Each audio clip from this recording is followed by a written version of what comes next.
Hi. Before I get into the topic of this video, I want to be very clear.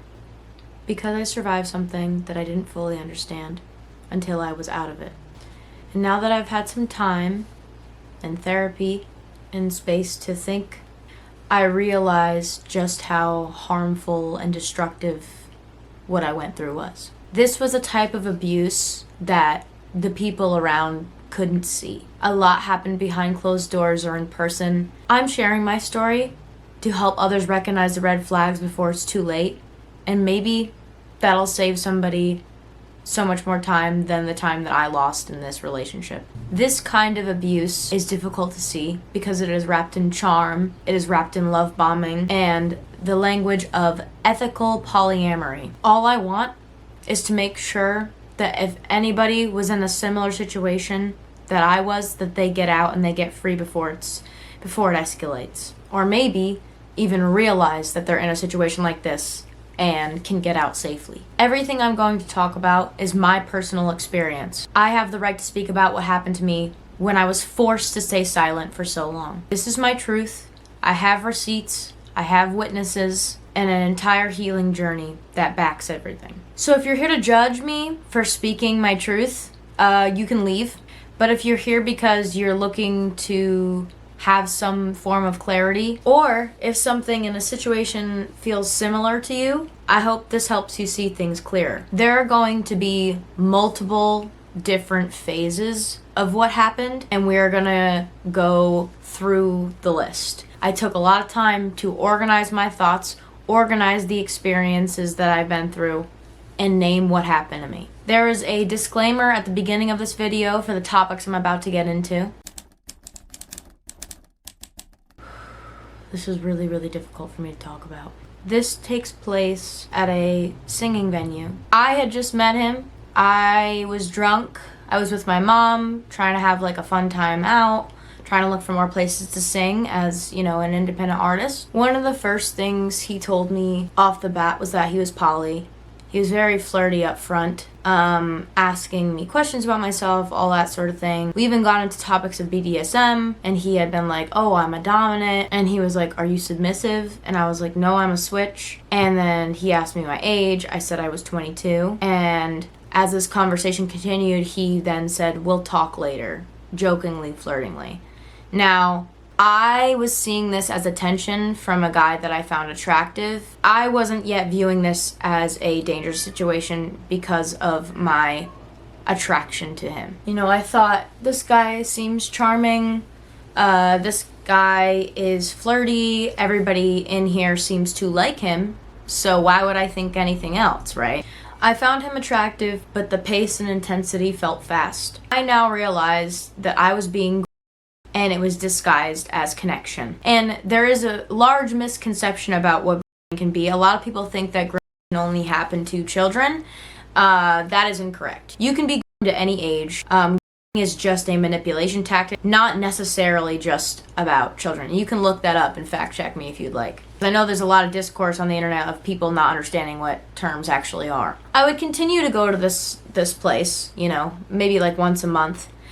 The more I went there, the flirting got more and more intense. There was like a little period of time in between where I stopped going there because I was dating somebody, so I didn't go for like a while. Then when me and this person broke up, then I decided to go back to the bar, you know, because I found comfort in being around music because that has been a thing for me forever. This night that I go back to this bar, I go alone because I forget what my mom was doing, but she was doing something. So I go alone, I take a lift down. The flirting got way more intense when my mother was not around. He started to then do boundary testing things on me. And I've actually witnessed him do this to his friends too. But again, I think they've all been. So obviously they're not going to be aware of this until maybe they spend some time away from them and then realize, oh shit, wait a minute. Because the whole thing with is you are basically tricked into thinking that these people are loving people. And that's how they keep you. And then they use you as part of the triangulation. So if somebody, like me, speaks out about it, nobody can fucking say anything. I need to breathe because I'm getting angry. It didn't matter how long I had been away, he would just pick up where he left off every time I went to this bar. Now, he treated this place kind of like his territory, and me like someone he was entitled to. But at first, I viewed this behavior as, wow, he's super direct and just passionate, right? I was thinking, oh, he must really like me, like, and I find him attractive, and he's asking me all these deep questions about myself, and I'm like, wow, you know, I'm just swept off my feet, I guess you could say, by this guy, right? And anytime it seemed that I was there, he would always sit next to me.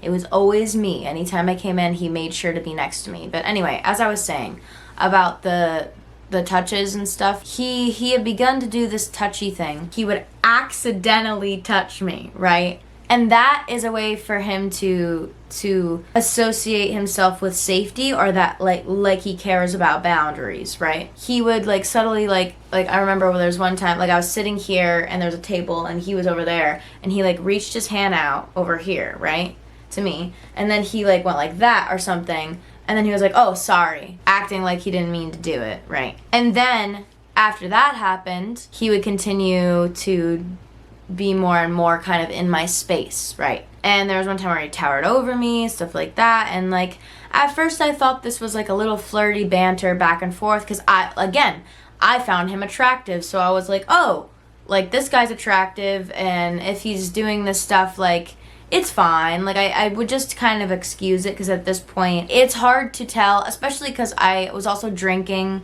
and the first night we met I was drinking, so there's that. I felt conflicted, so I tried to rationalize it, because I was like, oh, I found this guy attractive, you know, whatever, right? Now comes the car ride home.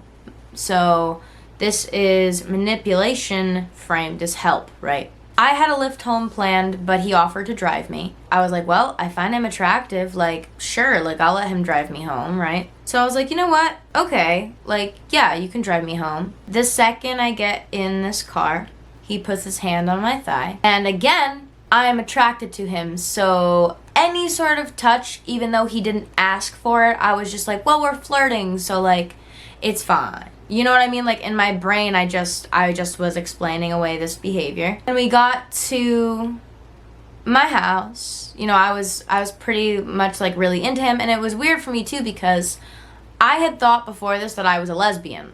So that's also a factor that plays into this, because I literally hadn't dated men in years because I was traumatized by men.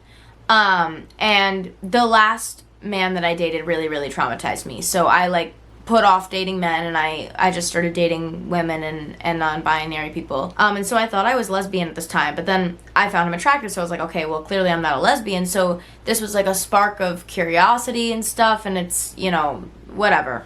When we got to, you know, my house, I even asked him on the way, like, the ride to my house, I was like, hey, like, so polyamory, like, I've been polycurious, like, how does that work, you know? And he's like, well, you know, there are different types of polyamory, but the polyamory that I have is me and my partner date together, right? And their type of polyamory was, if one person doesn't like both of them, then it doesn't work, and then you can't date them, which is hierarchical. But he was saying things like ethical non-monogamy is super important, but now the more I think about it, I'm like, that's not ethical at all, actually. But again, at this time I found him very attractive. I was like, you know what, I'm ignoring all my intuition, my instincts, and I'm like, you know what, maybe I'm just overthinking. He seems like a good guy, you know, and I'm not trusting myself. You know, we got home, and he got out of the car, and he, you know, did the whole gentleman thing, opened my door for me, you know, all that shit, and then kissed me. We kissed. Now, I didn't know about any of his agreements with his partner, because he didn't tell me, so keep that in mind, too. Literally anytime he touched me and like didn't ask, it was literally just, my brain would be like, well, he just likes me. He just likes me, we've been flirting, so like it makes sense, like I like him, it's fine. Like that's pretty much what was going on. And mind you also, I would often have a drink, and I'm a lightweight, so I don't need a lot to get all like, so that also helped kind of blur the lines of consent. But again, I thought I was still in control, and that's why this type of abuse is so sinister, because you can think, oh, I'll just handle it. oh, it's okay, like if something happens, like I'll just handle it, like, but that's not how this works. This was also my first poly relationship, so I didn't really know what to expect, and I was kind of looking to him for the rules of how it worked. Now, I did do some research on my own, but I couldn't find anything that was quite like the situation that I was in. I came into this with an open heart and a desire to learn. Cheeto came.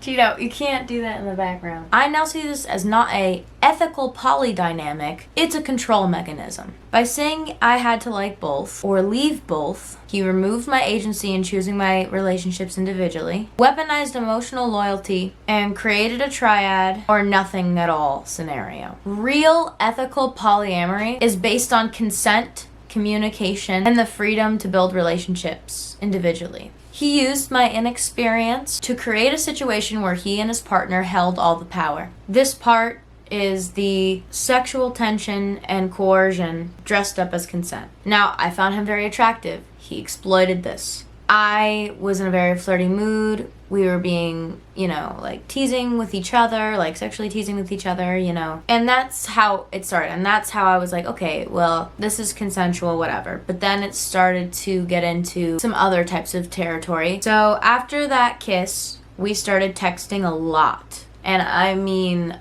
a lot, like every hour of the day, a lot. I responded. I was trying to be flirty back because, again, at this time, I'm thinking, this guy cares about me, right? The text turned sexual pretty quickly, and yes, I was also being sexual, but then there were parts of it that felt pressuring. At the time, I believe this was a mutual crush, right? Sexual tension, something fun, something flirty, something new. I didn't feel pressured at first. I still thought this was consensual exploration, if that makes sense. Upon looking back, I see that I was being pressured into sending certain things. He would send me paragraphs on things he wanted to do to me, like in a sexy way, like saying that he wanted to please me, and I was like, woohoo, I was like over the fucking moon about this shit, right?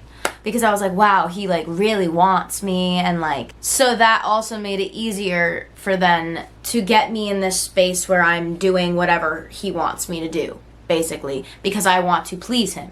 This kind of coercion is extremely, extremely common with, especially if the person is significantly older than you, targeting younger people. I was 22 when this started, so as the sexual stuff was happening, he also was really, really digging deep and trying to get to know me emotionally. I began opening up about personal things, about my pain, about my trauma, about my trust issues with men. And he would say things that would flood me with validation, things that I've never heard before, things that made me feel seen and loved. Like, you're so sweet and kind.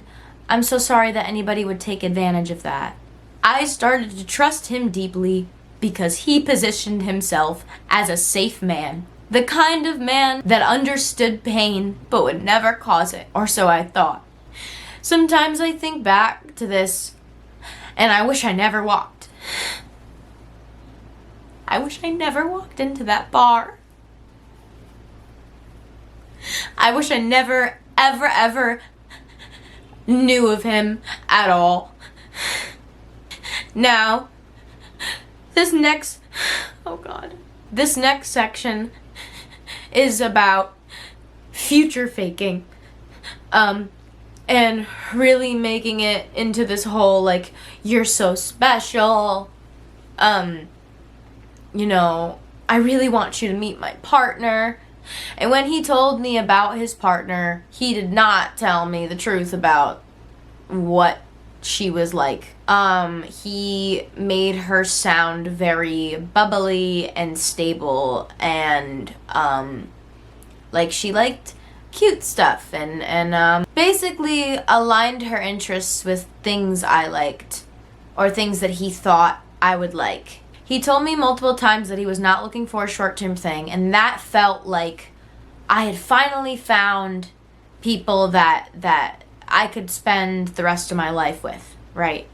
Like people that were actually going to love me. Before this, I had experienced a lot of relationships with people who were more direct and not caring for me. Or I had experienced relationships where like things were good and great, but like they just didn't work out long term. And so I had this repeated thing of just like, okay, well, I gotta leave this situation because that's a red flag.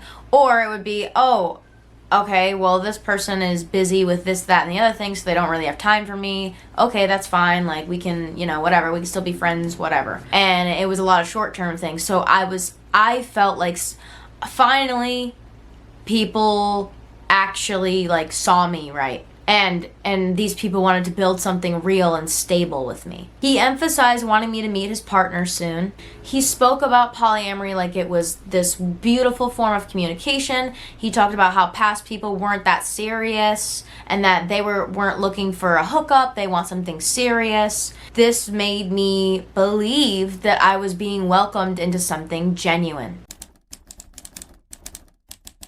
So now comes the night when I went out with my best friend for her birthday party.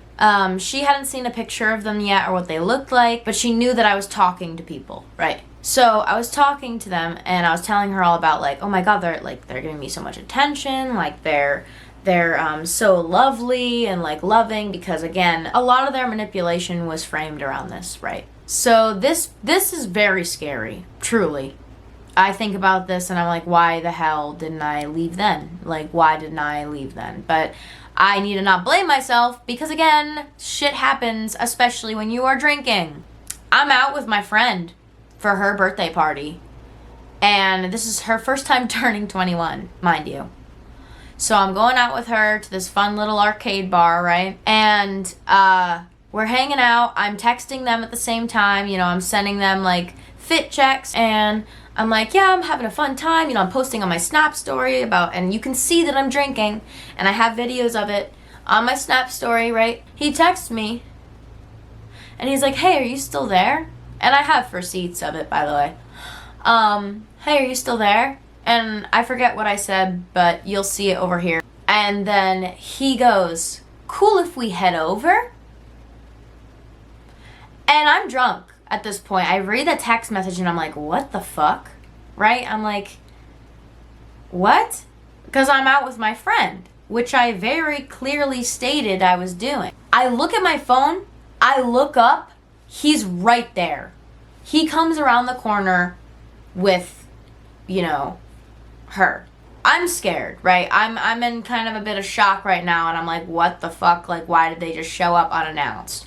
But I'm drunk. And, you know, again, he's very charming. He's been saying all the nice things to me. I just started talking to her. My friend immediately is on the defense, and she's like, who the fuck are these people, right? And I'm like, no, these are the people I'm talking to. And she kind of looks at me and looks at them like, what is going on here? I'm not really listening to anybody else's input at this point because I want to believe that they're lovely people.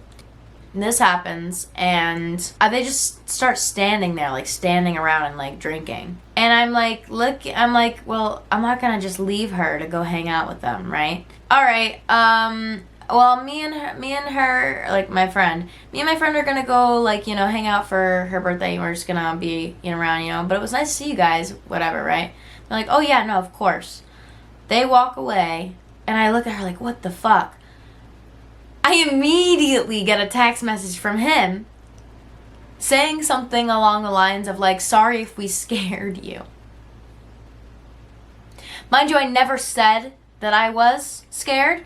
And so I immediately feel the need to go into fawn response, right? And I'm like, hey, so sorry, I was super overwhelmed and stressed out. In the moment, I was a little caught off guard, but like, happy to see you guys there. And then I was like, oh, you know, me and my friend, we ended up getting cookies, and now I'm headed home. He was like, we didn't expect you to hang out. I just got the messages, by the way. I found them. He was like, we didn't expect you to hang with us. We knew you had a party or friend to deal with. Sorry if it seemed like we were trying to take you away. He's projecting his own stuff, but he's doing it in a way that is disguised behind love. Right? Or I didn't mean to type shit, right? And so, again, this all explains it away. No worries. She seems like a great friend. Immediately defensive. Good as she should. Acting like he's safe. Like, no. I'm a safe guy. You can trust me. You know what I mean? regardless if they were gonna show up anyway, I still think it's weird for them to show up anyway when they know that I'm out celebrating with my friend. And they know I was going to be there at the time. So, like, this is all gaslighty. This is really gaslighty. And I even did, for a split second, think it was gaslighty when I was drunk. But, like, again, he was giving me so much attention. He was validating me in ways that I had never been validated before. And it just got all explained away. Right. We go on a date. Our first date is super, super cute. You know, we go and we go out and pick apples. You know, it's a fun time. And they have their best faces on, right? I go back to their house. They cook food for me. And again, I did not grow up with this kind of thing. So this for me was like a really, really big deal. And I was like, oh my God, like they seem so sweet, whatever. I don't know. It got rushed very, very quickly. Flash forward, I can't remember if we were dating or not at this point, so the timeline's gonna be a little weird, but I do have the messages, so it's fine. Anytime he would open up to me or have these moments of like emotional sharing, he would often interlace it with like guilt-like disclosures, right? Because again, these type of people, they tell on themselves. Even if they're trying to hide it, they are going to tell on themselves. Now, this message was basically a foreshadowing moment, for sure. I just wanted to remind you how much you mean to me. I've been through so much in my life, and it's so hard to fully trust someone, and fully giving myself to another person has been nothing but terrifying for years, right? Before having, I'm going to blur out the name, in my life, talking about her, I was made to feel crazy and evil. Evil. Okay? Like, no matter what my intentions were, everything I was doing was wrong, and it made me feel like I didn't deserve happiness for so long. Her and I found each other again. Mind you, they did break up once. I wonder why. What a shocker. And finding out we were poly made me feel like just around the corner, someone was waiting to see me and see some monster.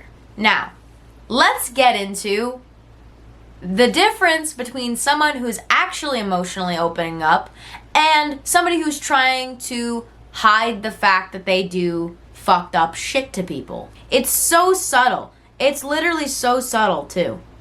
He was not showing vulnerability. He was outsourcing accountability.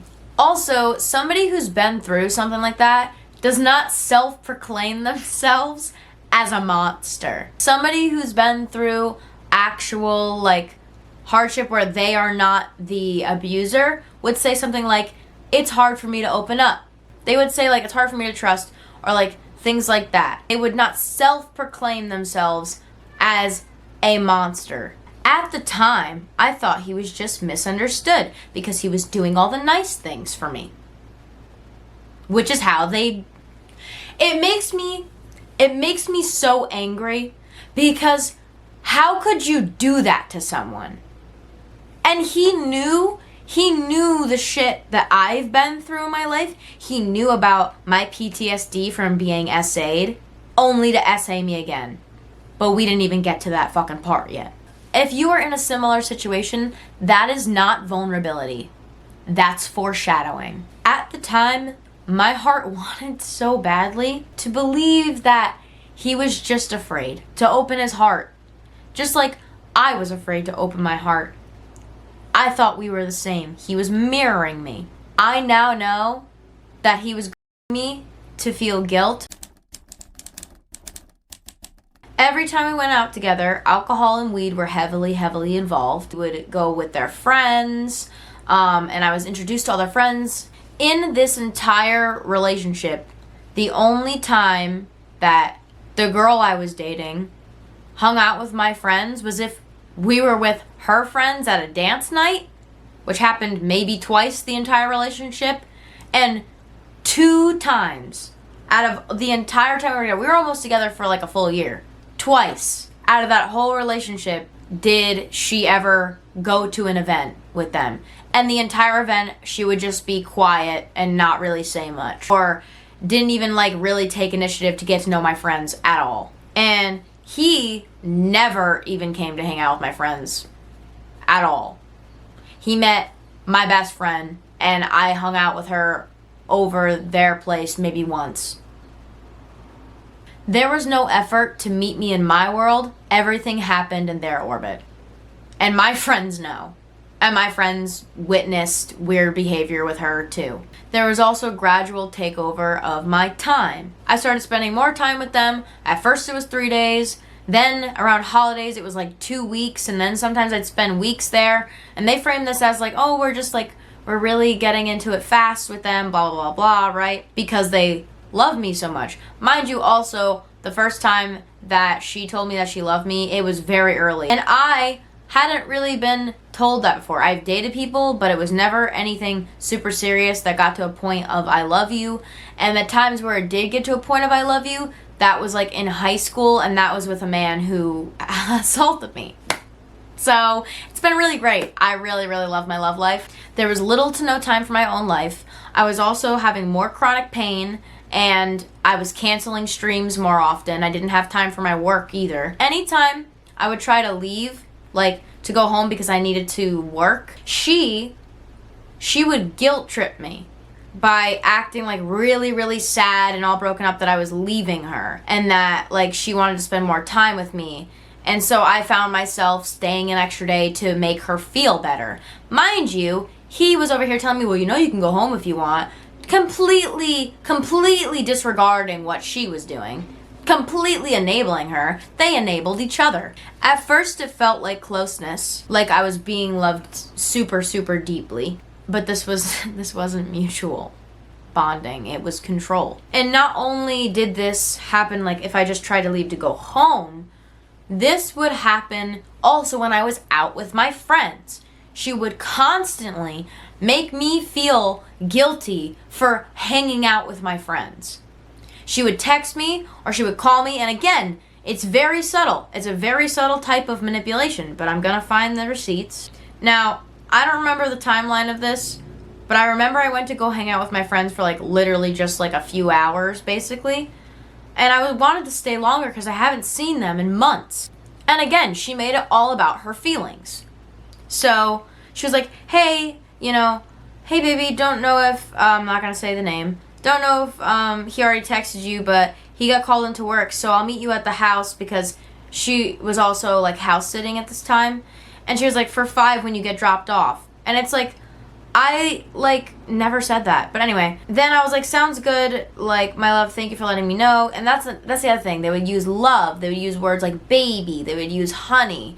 Like, that kind of stuff kind of smoothened everything that they were doing, basically. So I was like, hey, I just realized I probably won't get back until this time because I plan to leave at 5. Because that's what I told her. I said, I plan to leave at 5. I didn't say I'm getting back by 5, and she tried to manipulate it, right? Then she tries to make excuses, right? Oh, I don't know if that would really work because, like, I don't have an extra key to let you in, and, like, I have to go pick him up.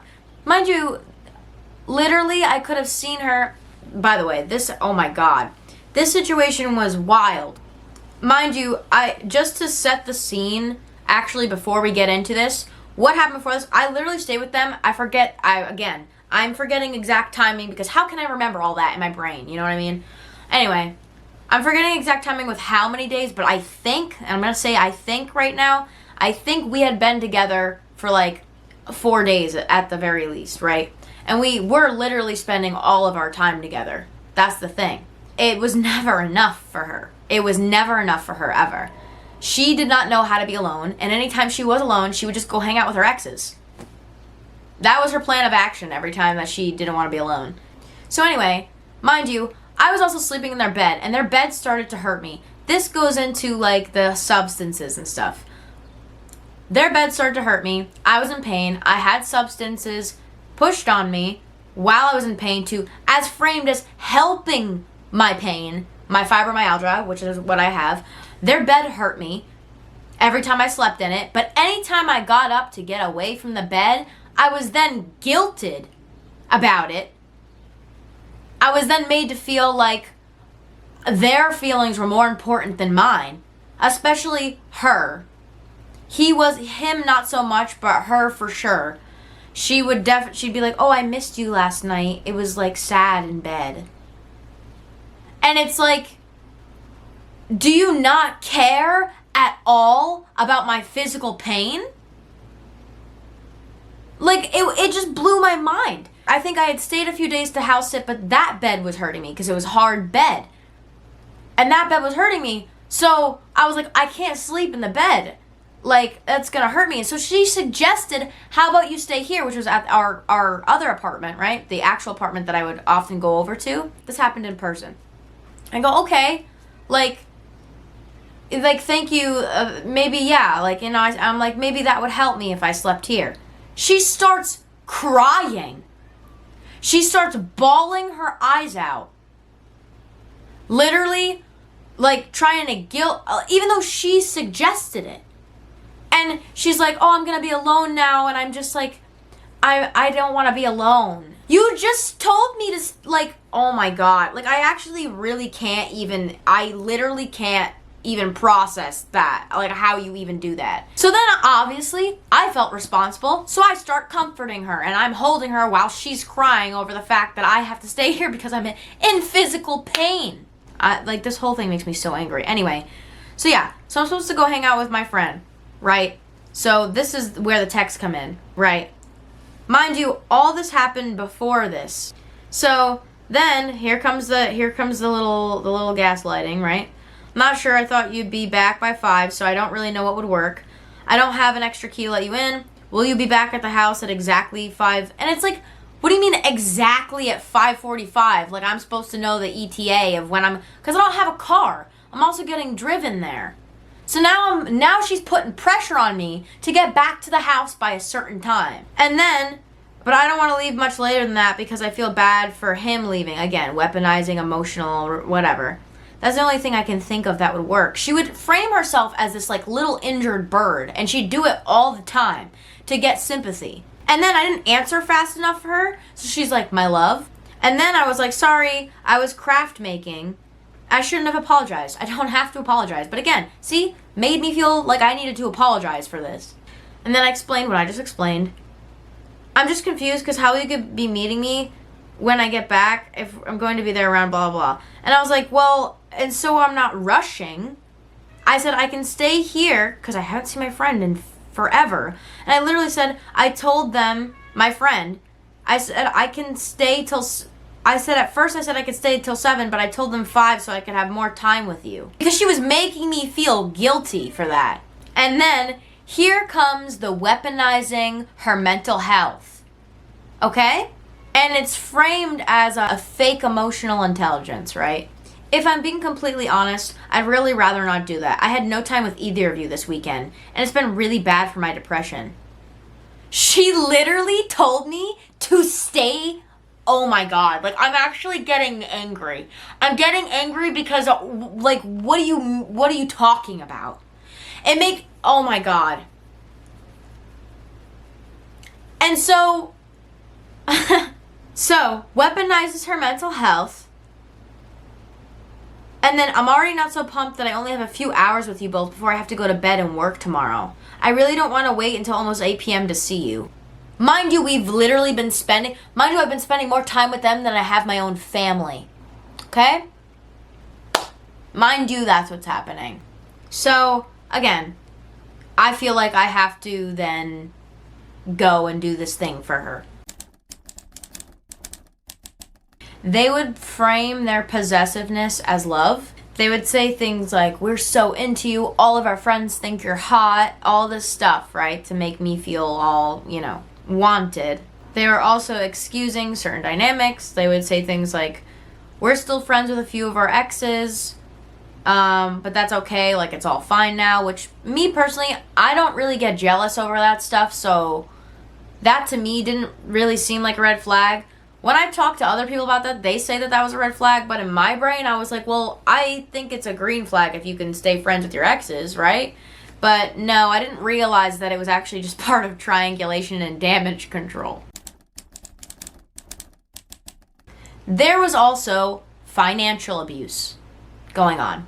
She consistently never had enough money for rent.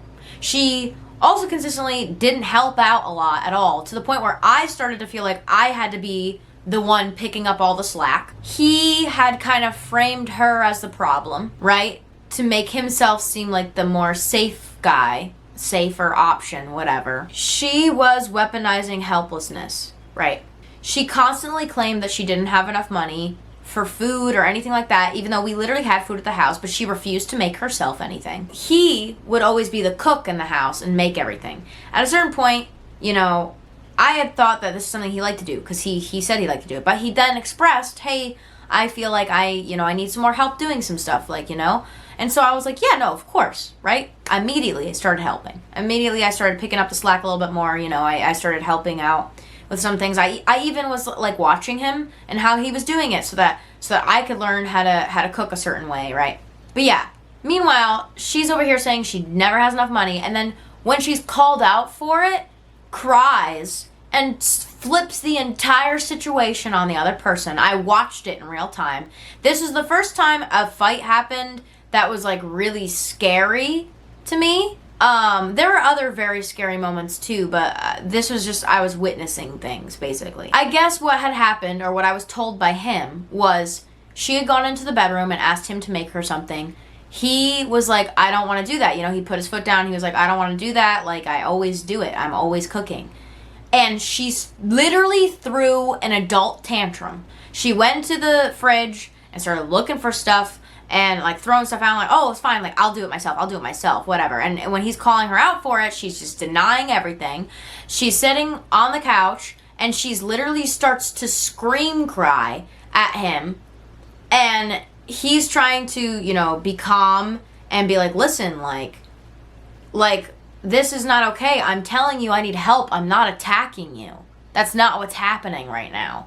And she would not budge. She made it about him. She was like, I'm not trying to drain you financially. Mind you, she literally would go to McDonald's like every single day to get food when there was food at home. So she was draining her own bank account. She had chances to not. And then when I was like, oh, do you think it's the weed? Because she also would smoke like a lot. Bong rip in the morning, probably smoking at work, and then bong rip at night. And then sometimes she'd take the bong in the car with her. So it's really just like, there was like no, she literally could not stop herself from being this much into it. And it was a problem. And I even talked about that at some point. I brought that up with him and he totally dismissed it. No, we never talked about it after that. She started to try and get money from me. When it wasn't working on him anymore, she started trying to do it to me. And she started being like, this is usually times when I was home and I wasn't at their house. She would act like she was like dying, basically. And she'd be like, I'm really hungry and like I don't have any money for food. You know, and she'd be like, look at me like you're gonna give me money? And I didn't. I noticed that this was a guilt trippy thing, but again, everything was covered up by, I love you so much, and do you need anything, baby? And blah, blah, blah, blah, blah, blah, blah, blah, blah, blah, blah, blah, right? So I keep trying to make excuses for this behavior, and it's awful, basically. There was even one time where I do have screenshot messages. I don't know if I saved them, but I do have messages of basically me texting him, because at some point it got to a point where I was like, I can't deal with this anymore. And I was like, she's on the phone asking me for money right now. And he goes, do not give her money. And it's like, meanwhile, he realizes this and is enabling her behavior while I'm trying to call it out, right? But instead of doing anything about it, instead of being like, okay, this is not a safe situation, just continue to stay. But again, she was very good at guilt tripping. They really are a pair, let me fucking say, because they're both manipulative and they both like complement each other's manipulativeness. And it's just like a wild thing to witness, really. But again, I'm thinking he's the Mr. Safe guy, even though there had been a lot of violations leading up to this, because he knew how to frame himself and say the right things. She was more explosive with it, or more not as calculated as he was. He was more calculated. After she would have a meltdown, right, and she would freak out over being called out about something, every time she would like leave the house and then turn off her location so that he couldn't find her afterwards. And I always thought that was weird. I was like, what kind of a weird ass punishment is that?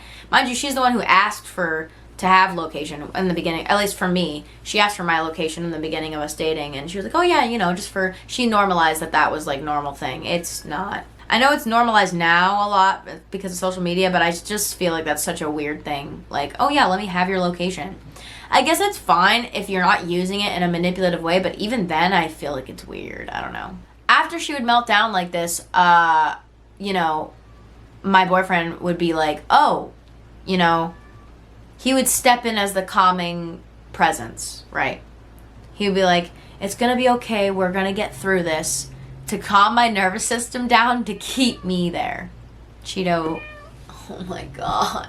Cheeto is now back in the room with me, so ignore that. I was stuck in this loop, one person exploding, one person trying to fix it. I was constantly on edge, I was losing money, and I was being shown what would happen if I didn't comply.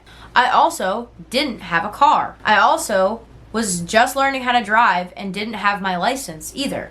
And I had no time to learn to drive because my mom was always working, and, you know, the only times that I would see her would be on weekends, and my weekends were spent with them. At first, they would drive me home and created a false sense of care, and then eventually started to have to take lifts home because of timing and like work schedules, right? Also, at the beginning of our relationship, even though he knew how to cook, we ended up ordering takeout a lot, and it was constantly draining my account. Now we get to the domestic control and power shift through caretaking. After I became more dependent on him, he started being the one who cooks all the time, right? And it would always be when he was getting out of work and never like us feeding ourselves, right? I started helping out with dishes because I saw how stressed out he was, and I genuinely wanted to contribute and learn. Now, here's some triangulation and villain framing, right?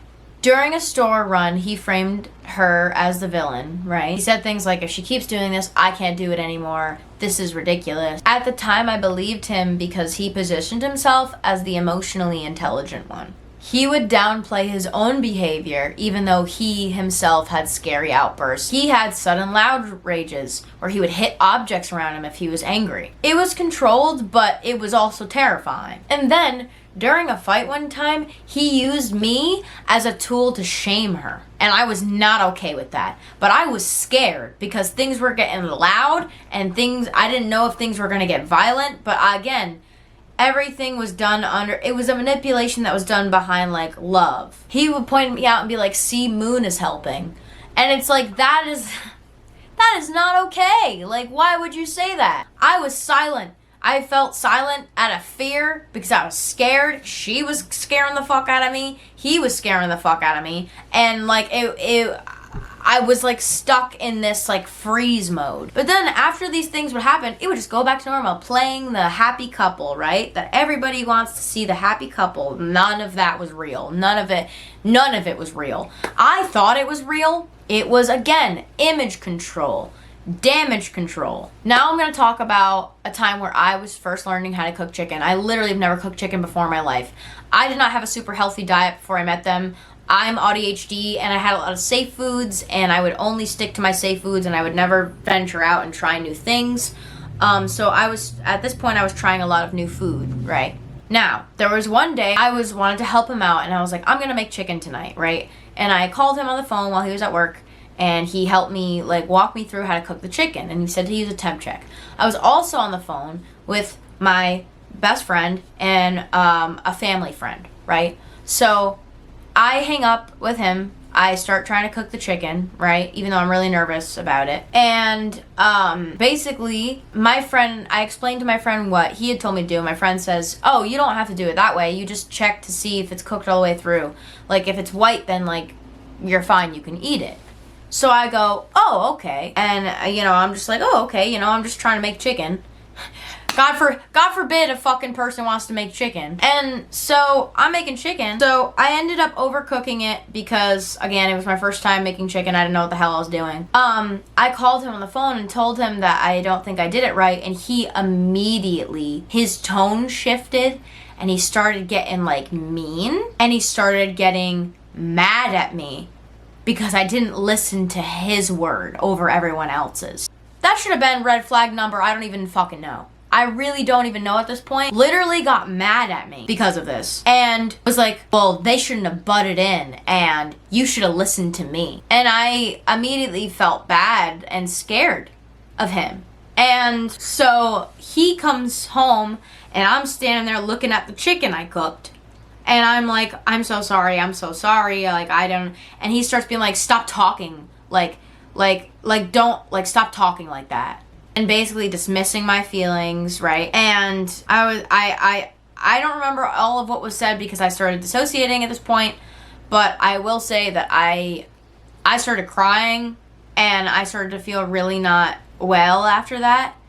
And I went into the bedroom and I started crying, and then he eventually came into the bedroom and changed his mask is back on again, right? Because that's what he does, a little performer. So he puts his little mask back on and he comes over and he's all of a sudden he's this kind, gentle man. And he's like, let's talk about it, like, is it like, what's going on? Like, tell me how you're feeling, right? Like he gives a fucking fuck at all. And I'm like, well, I felt really dismissed, that I didn't like the way you talk to me. And he was like, oh, well, I'm sorry that it came off that way. Anyway, he's like, let's just go, come on, let's just go and eat dinner together. I find out that during the time I'm crying in the bedroom, he's making himself a sauce to put over it because I wasn't good enough. Because my chicken wasn't good enough. Because it was too dry. So he had to make something to put over it. Anyways, during this time, I tell my family friend what just happened and my best friend. And my best friend's like, oh, this is not good.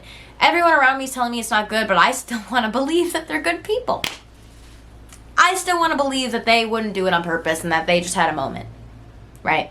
And I was like, I'm scared. I'm scared because at this point, he had taken videos and pictures of me without asking, right? And I know he had those. And I was like, well, what if I leave? And then he gets mad. And then he posts the videos of me or whatever, right? And so it was actually a control tactic to keep me with him. I was saying that to her and I was like, well, what if I leave? And I was stuck in a state of cognitive dissonance where like, one half of my brain was like, I love them so much. This is the best love I've ever felt in my life. And then the other side of it was, I'm scared. I need to leave. I don't feel safe. And they literally both lived in my body like at the same time because of the way that they were flip-flopping between emotions, right? And my family friend at the time was like, hey, like, that's controlling. That's really controlling. You gotta leave, Moon. Like you should leave. That's not okay. Like, at all. And I couldn't, at this point, I was not ready to leave. At this point, I was still viewing them as like good people, so I didn't want to leave yet. I was like, I kept holding out for hope that things were going to get better because he had conditioned me that things were going to get better no matter what happened. I wasn't ready to believe that the people I felt so safe and loved by would hurt me. Like, now that I'm away from it, what I think about this is abusers don't always scream at you or hit you right away. It is usually a slow build-up of things that happen and escalate over time. They validate you, then shame you, then hug you, then control you.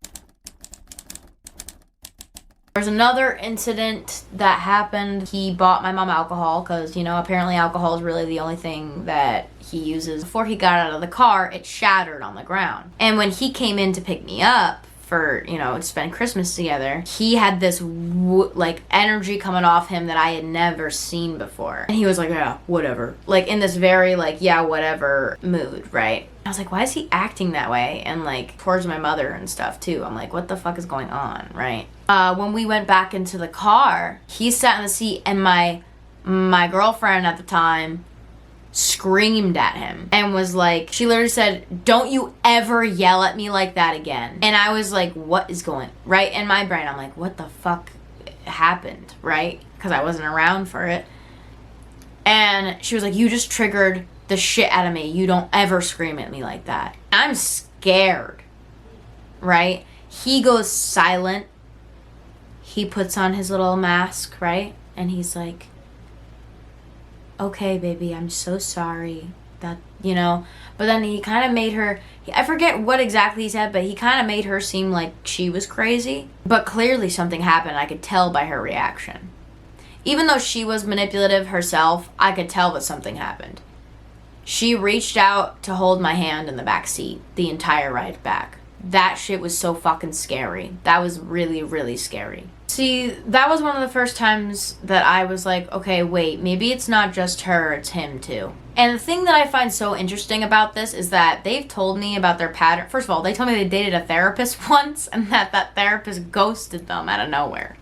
I really should have took that as a cue to leave. You know, it makes sense now. Because they had said that the past people that they dated, somebody always ended up liking one of them over the other.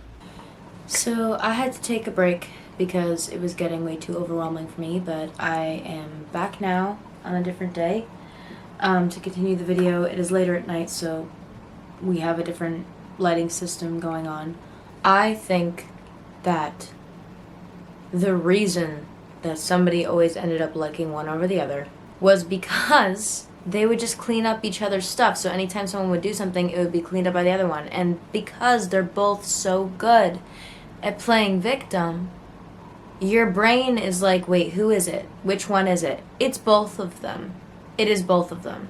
After that thing in the car happened, I could tell that something clearly happened that I wasn't there for, but I couldn't tell if she was over-exaggerating, because again, at this point, he had basically made me believe that she was the problem. And especially when they broke up the first time, like, he had been like, oh, it's her fault, and even she had been like, it's all of my fault. Which I, now that I was in it, do not think it was all on one person. I think it was both of them. And then after that, everything was just normal. Everyone acted like everything was normal again. And, like, this would just happen a lot, where everyone would just act like everything was normal. And it was so difficult for me because I wanted to believe the normal. Even though something really scary would happen beforehand, I just wanted to believe they loved me. I wanted to believe that I loved them. I am ADHD, and I get overstimulated, you know, things like that. I have real sensory and emotional thresholds, like lights, if they're too bright or if they're a certain type of light, it'll be way too much for me. I'll get really overwhelmed and just kind of like shut down. Even just thinking about it, it makes me not like it. There were repeated times, even when we were like out and about, where like I had pushed myself past my limit for them. And anytime I would go to a place that'd be too overstimulating for me, I was just suggested to take an edible and numb it instead of actually honoring where I was at. There would be fake honoring of like, oh, do you need anything? But it wouldn't really be followed up with any serious action. Not to mention the amount of times where I was overstimulated on purpose because they thought it was funny. Mostly him. And there would be many times where it was made into a joke. At first he was saying really weird things, like he was like joking about my ADHD, but in very, very weird ways. There were many times where there would be this repeated thing where they would like blow on my face and overstimulate me, and I would laugh because they were laughing. And so I just felt like, oh, this is a joke, I guess. And I didn't want to believe that the people who claimed they love me 20,000 times a day would do something like that on purpose. There were many times where it had gotten to points where like it would cause a meltdown, and then I'd be like, oh, I'm so sorry. But then I would keep doing it, and they thought it was funny. They would hold me and blow on my face and thought it was funny. I also have a video of this occurring as well. But I can't show it because, you know, I don't want to show someone's face. This next part is going to talk about infantilization. There was a lot of times where this is one of the most, like, most disturbing things, because I feel like I was viewed almost younger than I actually was, which is so sickening to think about, because it's like, why are you dating me then? If my age is so uncomfortable, why are you dating me? Why are you dating me? I can't even. I remember there was one time where she had been like, oh my god, I love how small and little you are. Which is so creepy. It's so creepy. That is so creepy. They also at one point said that if they ever had a child, that they were going to name it after my dead name. They said this to me while I was really high. So again, anything they said to me while I was high and drunk, my brain kind of excused because it was like, oh, that was weird, but like maybe they didn't mean it, or blah, blah, blah. Like my brain would just make excuses for them because I didn't want to believe it. I didn't want to believe that it was true. But yeah, so there was one time where they just like mentioned it out of the blue, and I didn't even know they knew my dead name, but I guess it was because it was on my card or whatever. They were like, you know what's so funny? Your dead name? Yeah, we were actually thinking of naming our child that. I go, oh, that's weird. And like, I was like, same spelling and everything, and they're like, yeah. And I was like, oh. And all I could say was, sorry to crush your dreams, I guess, because I didn't, how do you respond to that? Again, I was high during this time. And also, I was not used to being consistently high like I was when I was with them. That is not something I ever did like super consistently. I didn't even drink really either. But the more time I found myself spending with them, the more this stuff was kind of pushed on me. But yeah, at first the whole little cute small hand comments felt like affection, but now I realize that it was infantilization and I'm deeply fucking disturbed. Not to mention, he also had a daddy kink, so that tying into everything else is also very uncomfortable. He also, at one point, defended. That was around the time where I realized what he was doing, so I was already planning my escape at that point. But we literally were sitting at the table, and he was like, oh, we were talking about how disgusting child predators are. And we were like, oh, it's so disgusting, right? And he had basically said something along the lines of, well, and people who actually go after children are different. And I was looking at him like, what? He's like, yeah, and it's like most pedophiles, like, you know, like they just really need a safe space to open up because they're demonized for it. And like if they weren't demonized for it, then they could get help for it. And I remember hearing him say this and be like, holy shit, right? Anyway, back into my neurodivergence and the over-sexualization of my neurodivergence. Yeah, they thought it was really cute and funny to watch me be really overstimulated. So that was really great. Because it was framed as a joke, my brain would just kind of like rationalize it. Because I could not believe that somebody would actually do that purposefully. What I now know is that these weren't just weird comments. They're a part of a larger pattern of minimizing my identity, stripping me of my agency, turning my body and history into something to laugh at or sexualize. None of it was respectful or cute or funny. All of it was covert control and objectification. Early on, misgendering was pretty frequent, even knowing that I use they them pronouns. Sometimes it was just like in passing, and like the thing with misgendering is like I don't fault someone for misgendering me if they just mess up like once or twice. Like it's not a big deal. Everybody is unlearning gender norms, like that's whatever.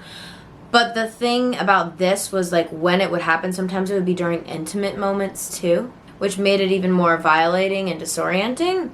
And when I would bring up, hey, this is really bothering me, like this has happened like more than a few times, like I'm uncomfortable, I don't really feel respected, he would say things like, well, we're getting better at it, we haven't done it in a while, like trying to basically gaslight me. But these were not genuine apologies. They were minimizing things to make me feel guilty for what they did.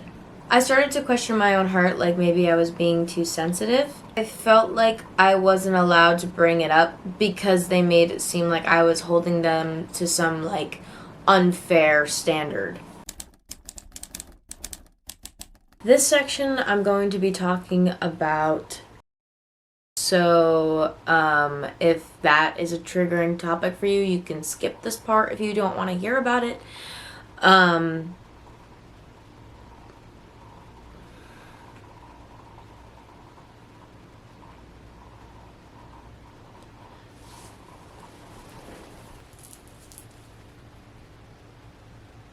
I'm overstimulated. Okay.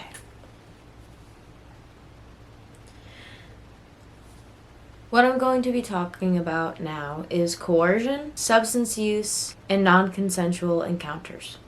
Now, I do want to say, were there times that we had sex that were consensual? Yes. Was it every time? No. There were times where really fucked up things happened that were just explained away, and then I was meant to feel like it wasn't a big deal, basically. Now, the fucked up thing about this is when substances started to get pushed on me more, and it was all under the disguise of help, being helpful. I have fibromyalgia, which is chronic pain, okay? At the time, I thought I was in control. I thought I was willingly taking these because, like, you know, they'd offer it and then I'd be like, yeah, sure.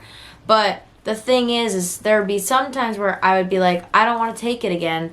I've already taken a bunch and I don't want to numb myself out. That's not going to help my pain in the long run. And then again, it would, in a few hours later, be pushed on me again and be like, well, maybe you should take it. Maybe you should take it. It'll help your pain. I view it as this, like, fix, basically, for my pain. But the issue comes in when it gets to the point of any time I would then take these, it would often be late at night because their bed hurt me to sleep in. Just keep that in mind. It hurt me the entire time I would sleep in their bed, but I would do it because I loved them. And I would force myself to do these things even though it hurt my body because I loved them and because I wanted to make them feel better. Anytime I tried to leave the bed and sleep on my own, I was then guilt-tripped by her. But again, I didn't have the awareness to view this yet as guilt-tripping, even though it felt wrong and it felt like I wasn't being prioritized.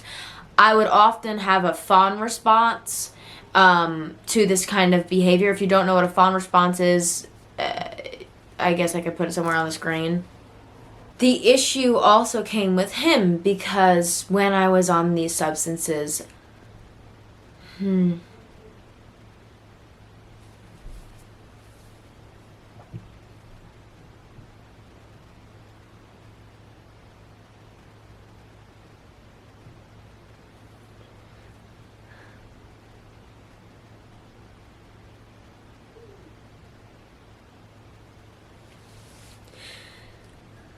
when I was on these substances, the second that she fell asleep was when he would want to have sex with me.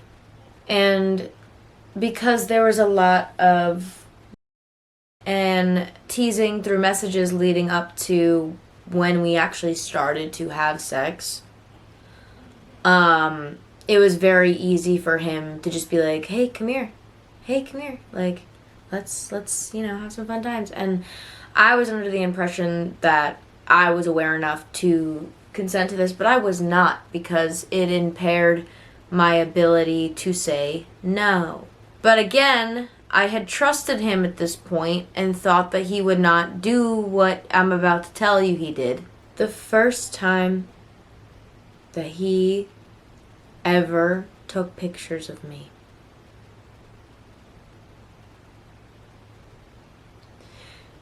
without my consent, was during one of these times. You know, I'm going to get kind of graphic with this just to explain it, so if you don't want to hear it, please skip it. But I basically was kneeling down, I was going to do some stuff for him, and he pulled out his phone. And I froze. And I was high. I was pretty high. And in my head, and because I'm a lightweight too, so it does not take a lot for me to get all loopy. I was high off an edible, and I remember being just like frozen and looking up at him with his phone out and thinking, he didn't ask me to do this. But maybe it's okay. Maybe it's okay. You know what I mean? Like, I explained this away because we were dating each other. And I didn't want to believe that somebody that I had just fallen really hard for would do that, even as it was happening to me. It's like my brain was just making up excuse after excuse. And I remember just, like, doing what...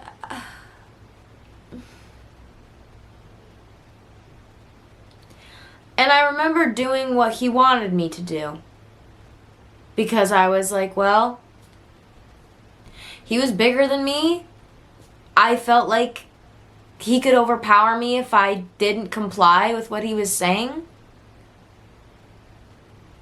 But the fear wasn't really there again because the was already so deep that my brain started to explain this away.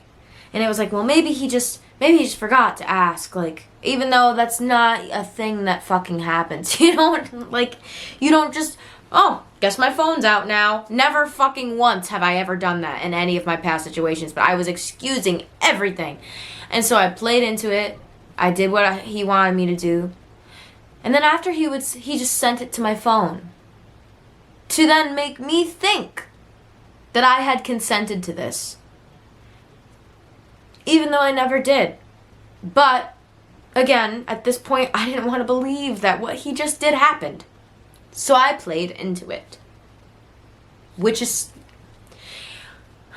It makes me so fucking angry. It makes me so angry now. That I can't.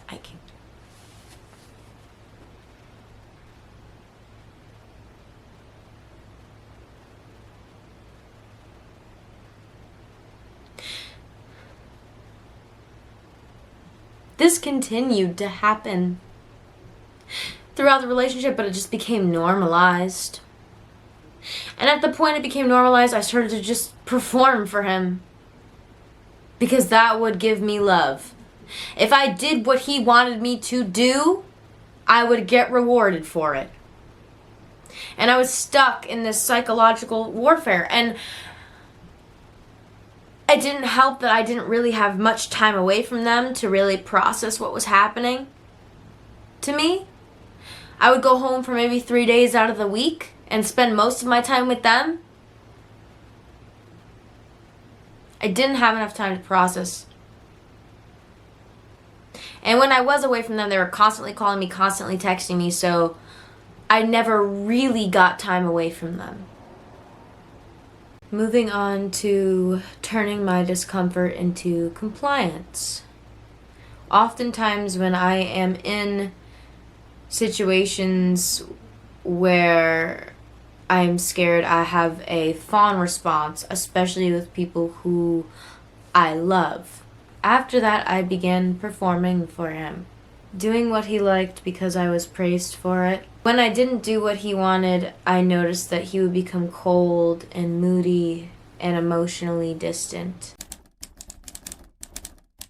Certain BDSM acts, which, by the way, this is very important for anybody out there who is going through something like this. BDSM is only BDSM if there is very clear consent and safe words. There was not a single safe word. We never had a safe word. Not only that, but things like choking became pretty extreme and also happened outside of the bedroom. It started with being inside the bedroom and then moved on to around the house. And it was just done randomly when he felt like it. I guess it was his need to assert dominance. And sometimes I remember a very clear time before I left. I don't remember how many weeks before I left that this happened because, again, the weeks preparing me leaving this situation, I had already moved in with them. This stuff that I just talked about happened at the old apartment we were in. When we moved into an apartment with other people, we had roommates. That's when these behaviors started to escalate more. And again, this was all explained away with BDSM, right? So I'm not thinking anything of it. I'm thinking, oh, this is BDSM. No. No. Because what happened in this kitchen was fucking scary.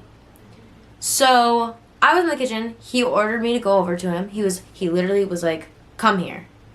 And I was like, what the fuck, right? In my head, I'm like, what is he doing right now?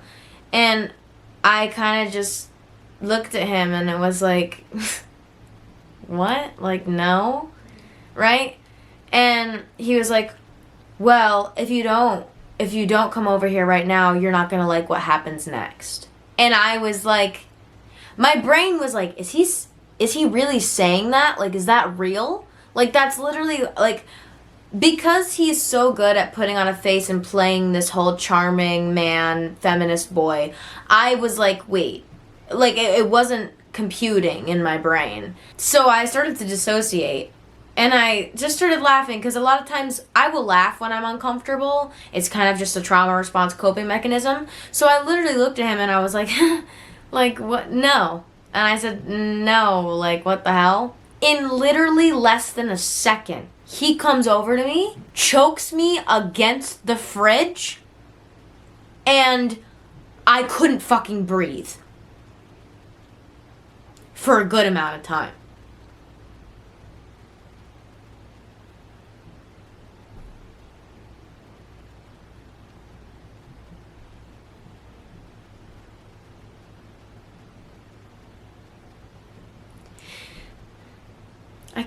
I couldn't breathe.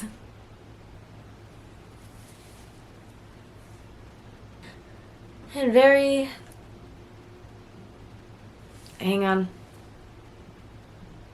very quickly after this, he had then picked me up over his shoulders, and I was laughing, and then he, instead of going around to where, like, in the living room, he went the other way. So, like, to explain the layout, this is the kitchen, this is the living room, there's another living room, like, over here that's, like, bigger. He literally did that, threw me over his shoulder, walked around that way, right? And then spun me upside down, I don't know why, and then put me back on the ground. And when I got back on the ground, I was like really fucking disoriented and just like not okay.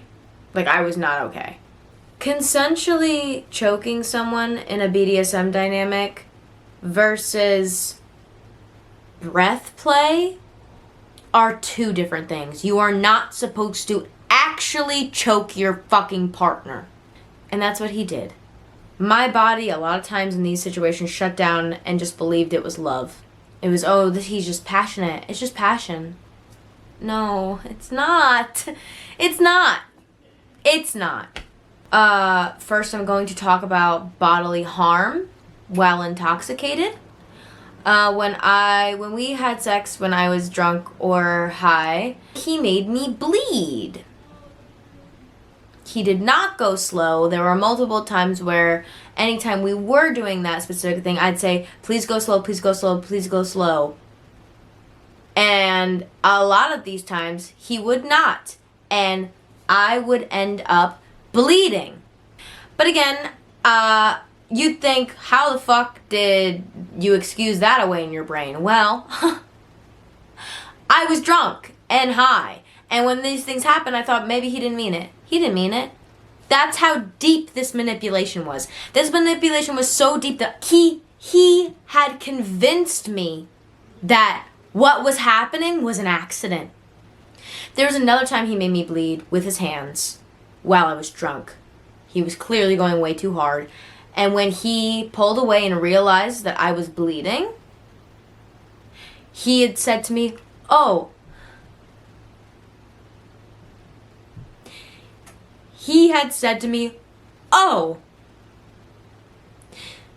I think you got your period.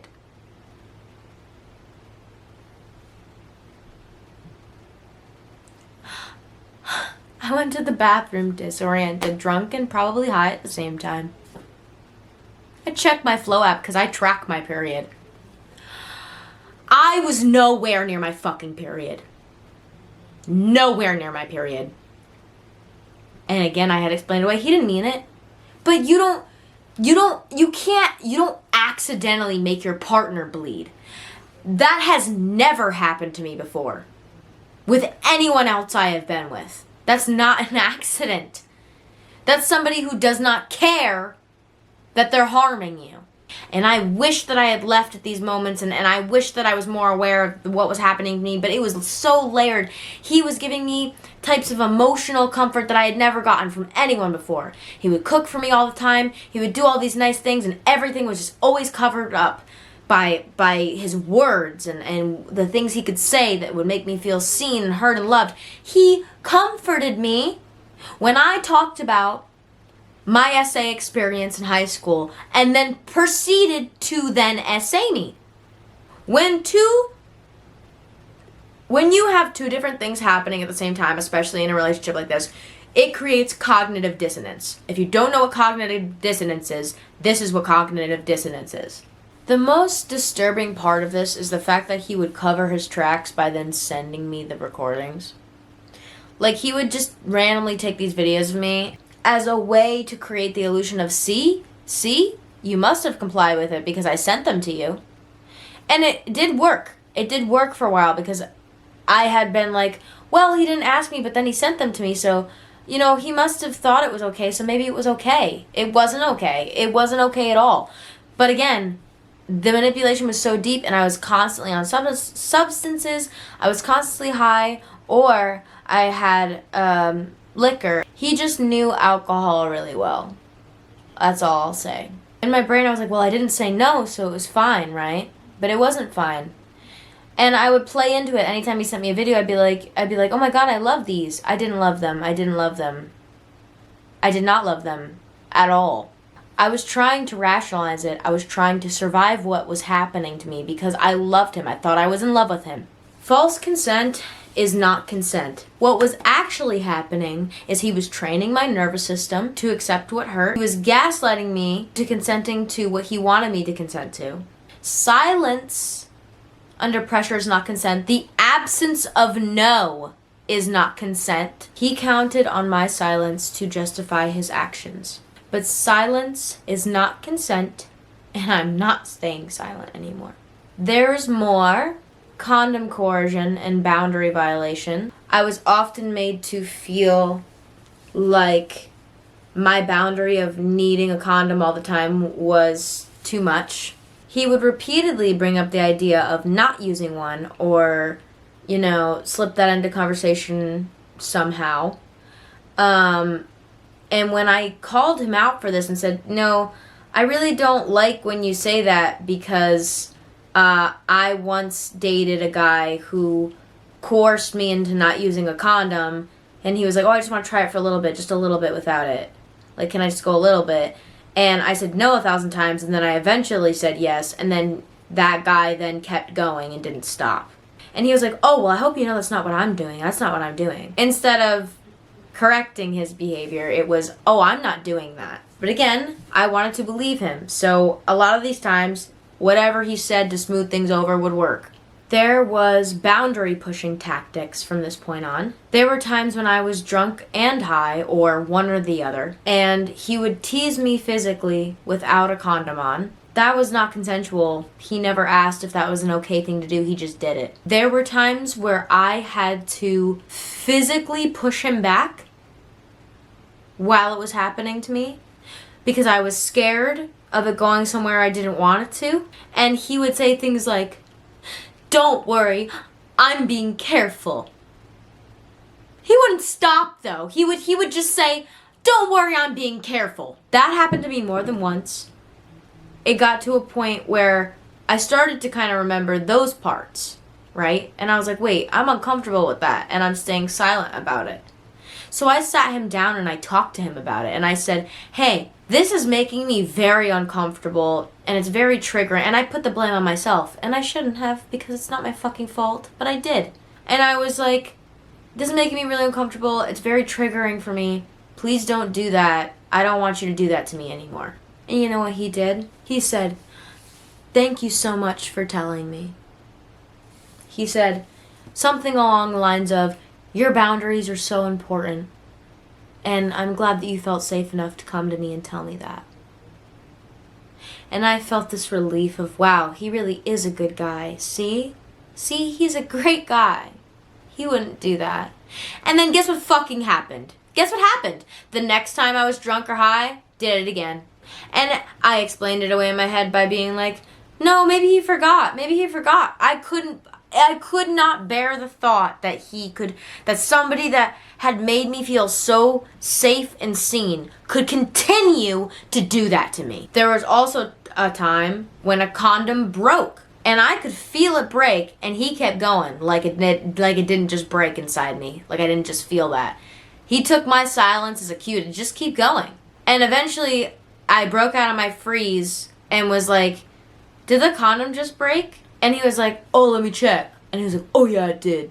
There's no fucking way he didn't feel it break. There's no way he didn't feel it break. And then there was another time where he was doing that boundary testing thing again, where he would tease me physically with it. And then there were times where he actually accidentally slipped in without warning, even though before this happened, I was pushing him back physically, and I was like, I'm nervous that it's gonna go somewhere it shouldn't. And he was like, don't worry, I'm being careful, I wouldn't do that to you. And then he did, and then he did do it to me. And he's like, oh, sorry. That's not a fucking accident. He made my fear feel like an overreaction while violating my consent. There was also a questionable time involving her when we were at my gig one night.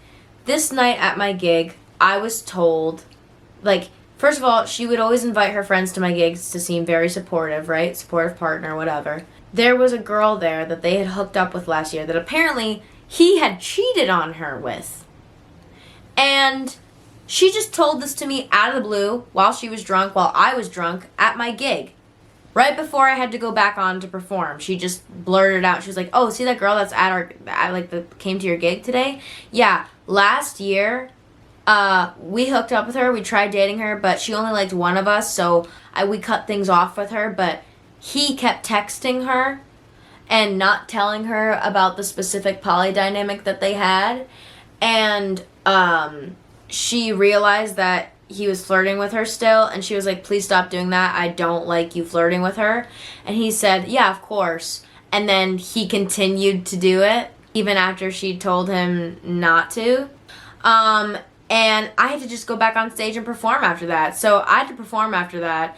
And then afterwards, I went to the bathroom and started bawling my eyes out and crying about this. And she kept trying to comfort me and smooth it over by being like, no, you don't understand. Like, he loves you so much, he would never do that again. All this stuff that would try and make me not leave, basically. And then to which one of her friends came in and was like, well, and I don't blame this friend, but she was like, everybody makes mistakes, just trying to help the situation, I guess. Like, I'm sure he's probably made up a lot for this, like, I think that you guys really should go home and talk about this together. And so, I tried to talk to her, and I was like, and she was like, and she was having a panic attack. Like, she looked really, really scared, like abnormally scared for just telling me this information. And it made me worry, because I'm like, what is she so scared of? Like, what, like, is he gonna do something weird? Because again, at this point, I think this was earlier in the relationship when this happened. I don't remember timelines. Like, too much shit happened for me to remember a fucking timeline, okay? He, all of a sudden, is playing Mr. Perfect Boyfriend again because he knows that she told me, because she told him that she told me. And he looked really mad at her for telling me. Which it's like, boo fucking who? You're the idiot that cheated. I don't... Anyway, so I was mad at him. At this point in my head, I was thinking, like, I want to leave them. Like, I don't want to continue in this relationship. But guess what happened? Guess what happened when we went home instead of talking about it? They had sex with me. While I was all drunk. I'm assuming so that I wouldn't ask questions, so that we wouldn't talk about it. I remember after this happened, I got up to go to the bathroom. At one point, I just started crying. I was crying my eyes out on the bathroom floor. But I loved them. I didn't want to leave. I felt like I couldn't leave. Mind you, they were my only transportation, so it's not like I really could leave anyway. I didn't have a car. I didn't have my license yet. I was learning how to drive, but I didn't have my license yet.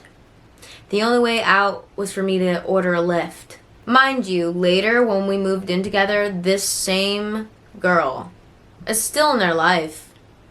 They're all good friends now. Which, I truly don't understand. Like, how are you friends with the girl you cheated on her with still, and you guys are all just friends now? That's so wild to me. But anyway, she had invited everyone to her birthday party, right? And I was very uncomfortable with that, reasonably so. And I was like, why would I want to go to this party of a girl who I know was involved in a cheating thing? And he was like, yeah, but like it's not her fault. Like, it was my fault because like I didn't tell her. And it's like, you think that makes me feel better? You think it makes me feel better that the person I'm supposed to trust is a liar? Like, I swear, like the gaslighting was so wild. Like, I truly didn't, and at this point I still wanted to believe, I didn't even want to think about the cheating incident because I knew that if I thought about it long enough, it would reveal who he really is. And I didn't want to see who he really is. I wanted to believe that he loved me because he constantly told me he did. And he did all these things that that made me feel so special and so seen that I didn't even want to think about it. Mind you, when I talked to her about it, she was like, well, I think it's really just about trust. Like, I think you guys just really need to talk about it because, like, I experienced it and, like, I think it's fine. Like, it's really just about trust. What do you mean it's about trust? Like, why am I being made to feel like the crazy one in this situation? Do you know what I mean? Like, that's genuinely how I felt. And because everybody else acted like it was fucking normal, my brain was just like, what? Like, I couldn't. Now, once we got into this relationship, very early on, the location sharing thing started, which I did not initiate, she did. He started to show up unannounced a lot more 2 weeks-ish before I left officially, when I was planning my escape with my therapist, and everyone in my life knew what was happening. There was one time where, like, I went for a walk near the house, right? This new house that I moved into. And I'm on my phone, I'm scrolling, and all of a sudden he just shows up behind me. Which clearly he knew I was there because he checked my location to find where I was, right? And he was like, oh, you should put some sunscreen on, like you've been kind of outside for a while. This was another way of him to assert control over me. But again, it's so subtle that anyone else who saw it would look at it as like, oh, what a caring boyfriend. No. And I was like, okay, well, I'll come in a little bit or whatever, right? That moment is when I realized I had to mask because I realized that he probably realized he was losing control and I was gaining more independence, and so then he had to do more checkups on me, right? Like fucking Joe Goldberg. I basically did Joe Goldberg. That's really where I'm at. Just minus the murder. There was another time he showed up completely unannounced, that also scared the shit out of me. The day before I left, I went out with my brother to this little waterfall, and we'll get to that story in a bit. And I was showing him in town. I was showing him the waterfall in town. And, so basically how this is there's a bridge here, and then there's like a little pathway, and then there's like a little platform, and then there's like a little waterfall over here. Me and my brother walked down here, and we're standing here. He shows up on the bridge looking down at us. Out of nowhere. Out of fucking nowhere, he just shows up. And he's looking down at us, and I don't even recognize him being there, and my brother turns around and sees him. And is like, oh, hello. And I turn around and I'm like, what the fuck is he doing there, right? But I have to mask. I gotta pretend like I don't know what he's doing is creepy, so he doesn't know that I'm on to him. It was the scariest shit I've fucking ever experienced in my life. He made some kind of like weird Dark Souls reference to my brother that didn't make any sense. And then he was like laughing and stuff with his forced smile that he does. And he was like, ha ha, yeah. And then he's like, what time is the movie? And he changes his tone because we were supposed to go to a movie. And my brother was like, later. Not letting him know a time. And he was like, well, you should really stay in town. Like, there's a new place that opened up. And we were like, oh, that's nice. We're not going to do that, though, because we have a movie planned. But, I appreciate it. I was just trying to appease him, so he goes away. And eventually he's like, okay, well, I was in town, so I just wanted to come and say hi. So all of a sudden, he like, storms away, right? And we go back up on top of the bridge, right? And there's like a little parking lot off the side over here. We go back up on the bridge. I look around. I'm like, where did he go? How did he fucking disappear that fast, right?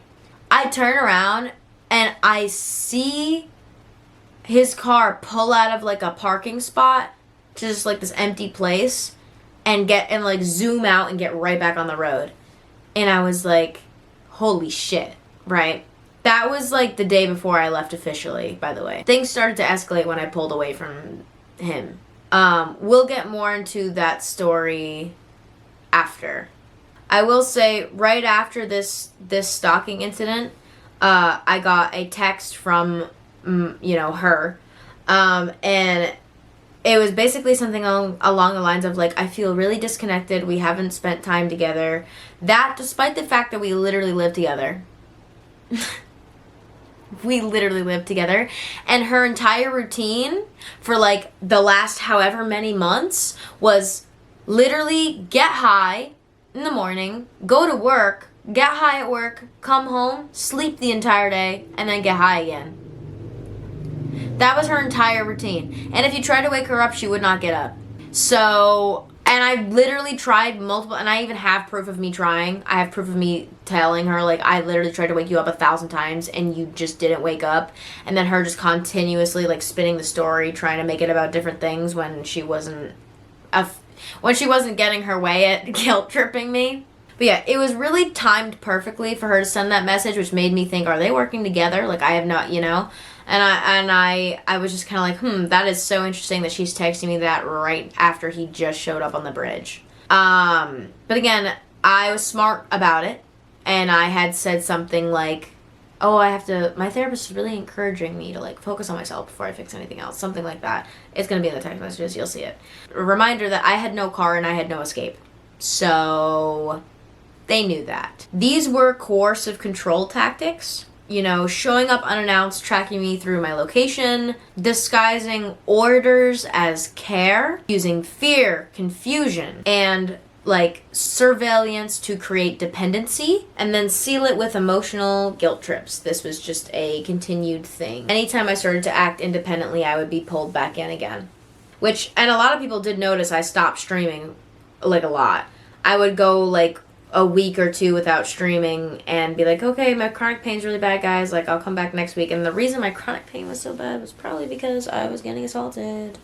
Anyway, getting back into the social bullying aspect of what happened to me.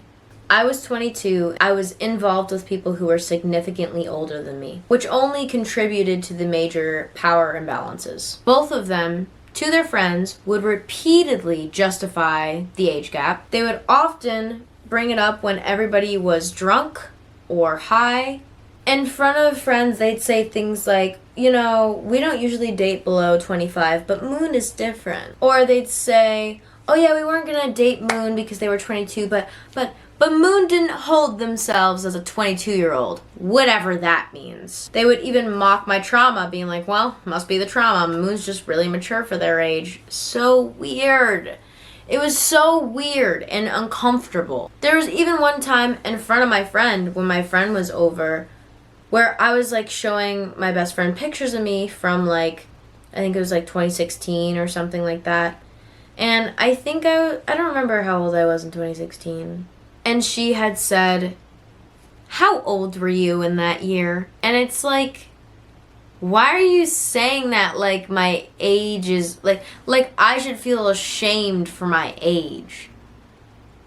As if she's not the weird one who's dating me. That's what made me so uncomfortable. Like, age was brought up so many times, and it's like, if you are not comfortable with this, like, why did you pick me to date? I don't understand. It left me feeling exposed and infantilized in really uncomfortable ways. Now, the tactics that were used in this relationship, so you can identify them clearly. If you ever find yourself in a situation like this, or just like in a relationship in general that is coercive controlled, and hides behind love, and we just love everybody, that kind of manipulation, please look out for these tactics. Love bombing and future faking, very, very early on. Constant praise and validation and emotional intimacy right away. You're so sweet and kind, or I want something that's really long lasting, with no intention of actually following through on a actual loving relationship, talks about building a future, integrating you into their life very quickly, framing themselves as your protector, healer, or someone who understood your trauma deeply very early.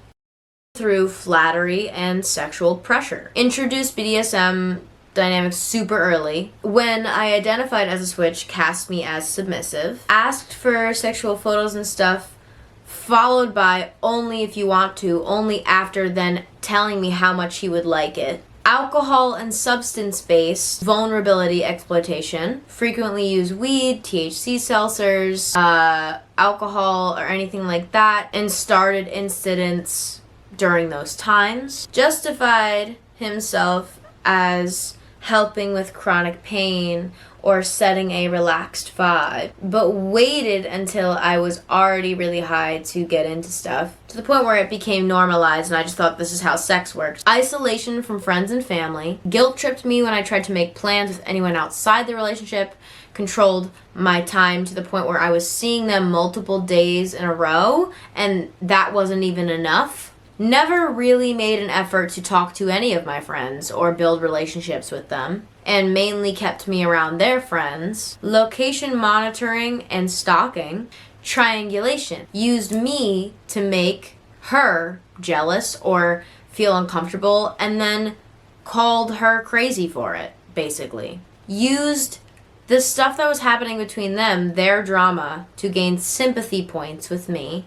He positioned himself as the reasonable one and her as the unstable one, when really both of them were unstable. Gaslighting. Invalidated my discomfort by being like, why did you listen to them over me? In any situation, I always had to listen to them, apparently, over everybody else. Coercive consent. Initiated acts like sex, like choking, filming or condomless teasing during these times after gaining my trust. Repeated boundary violations. Used positive reinforcement, like, you make me feel so safe, or you're so good for me, when I complied.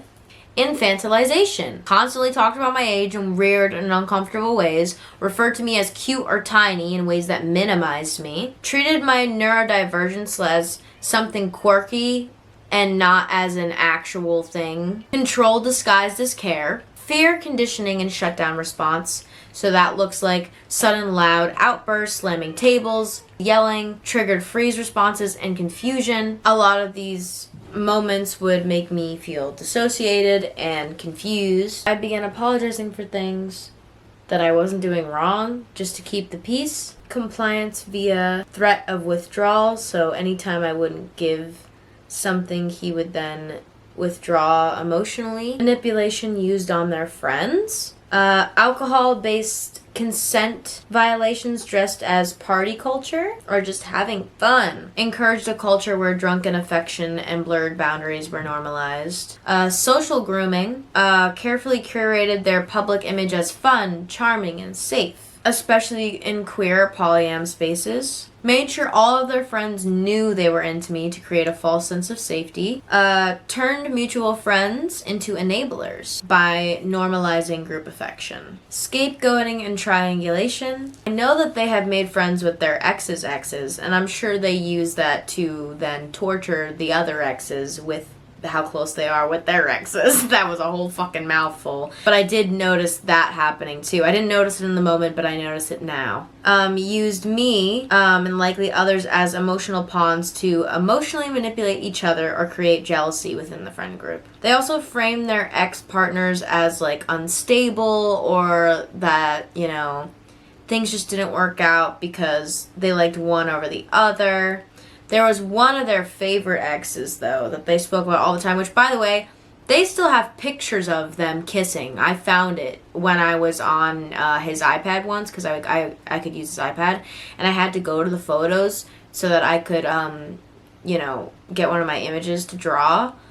And one of the memory things came back, and they kept all of the pictures from when they were dating each other, which made me really uncomfortable, especially knowing that she has a whole boyfriend right now. And I was like, this is just normalized? Like, I don't know. It just felt really off to me. Controlled information. Only showed friends the version of the relationship that looked good. They didn't show them any of the other parts, and obviously I wasn't going to tell them any of the other parts because I was also being at the same time. There's probably a lot more stuff that happened, but this is the only things that I can remember at the moment. I'm also really, really exhausted and really tired, so I'm kind of half asleep in the second half of the video, but I just needed to finish it so that my brain could relax and rest, because all I want is for this video to help other people.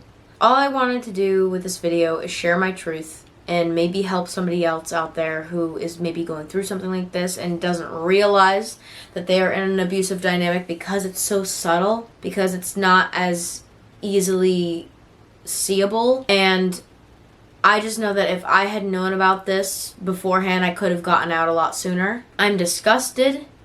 I feel betrayed. And it breaks my heart to think that people that I thought that I loved and people that I thought loved me could do such awful and vile things to me. I did make an EP about this. I'm working on the first song. 2 of the songs I wrote while I was still living in the house, which is wild to even think about. Because music is my escape, and music has been my way to explain things I felt maybe words couldn't. At least not in that way, not in a musical way. And I think that in me speaking up about this, it's going to help somebody else out there, and that's all I want. Please know that if you are in something like this, where you feel really, really loved, but also really, really hurt at the same time, please know that that is not love, and that that is control. And it is only going to get worse the longer you stay in it. It will not get better, and there is better out there. You might be scared of being alone after this, especially if you've been isolated from everyone around you. But healing in isolation is better than staying in a dynamic where you are constantly abused.